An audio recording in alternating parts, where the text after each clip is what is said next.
Hey, ladies and gentlemen, this is Carmine Sabia for Explain America and the, adult activities of one Fani Willis. They're getting her in trouble again. Before we get started, please make sure you like, comment, share, and subscribe. Those little things really help us out, and they help our channel continue to grow. So, Fani Willis, she gave a speech in a traditionally black church where she talked about how she's being over-sexualized. But she doesn't care about it. She doesn't care. She's not letting it bother her, which of course is why she gave a whole speech about it. Because I always give speeches about things that don't bother me at all. I always give speeches about them. And so that's what she was doing here, giving a speech about it. And she talked about blaming the right wing for this and blaming the right wing for that. And then you had Nathan Wade, her lover, giving an interview the night before that, where he had to actually walk off and then get advice about how to answer a question about their intimate relationship. Okay?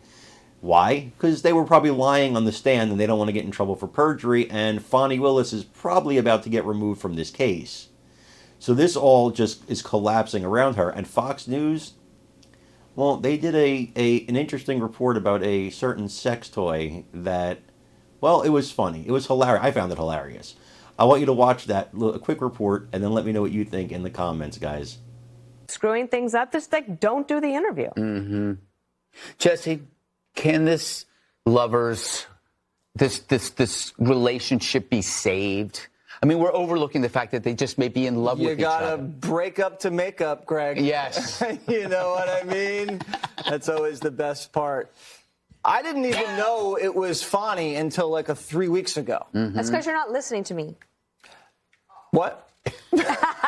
It's like, you know when you say after the bombs started going off in Ukraine, we all called it Kiev? Yeah. And then they called it Kyiv? Yeah. I've been calling it Kiev for a month. I'm not going back. Yeah. It's not insulting if it's just me being stubborn. No offense.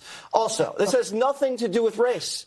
If this was a white Fanny and a white lover boy, and they went on a cruise to Nova Scotia instead of the Caribbean, I'd still be hammering the corruption because this is a sexual kickback, and that should be colorblind, Greg. The media consultant knows this is the one thing you don't do in an interview. It's not a boxing match where you just get to bring your guy to the corner and, like, ice his eye. No, you let him go through it. And then for him to not be briefed on the one question everybody cares about, it is, when did you guys start having sex? Yeah. That's the only question that is relevant to this entire thing. And he's not prepared? How did the consultant not prepare him? And how did he not just know how to say, oh, you know, it's private, we've answered it already, and the case is pending? Why did he leave the chair? And why does he have a media consultant? Fani doesn't have one. Mm-hmm. Jack Smith doesn't have one. Bragg doesn't have one. You don't have one. I don't need one. He needs one because he's a sex toy to the prosecutor. And if the Democrats could feel shame, they'd be ashamed that these are the people that they're using to prosecute the former president. As eloquent as always. Oh, I'm holding your hand now. Yes. Post comments. Coming up, auto workers telling Joe Biden where he can stick his electric car.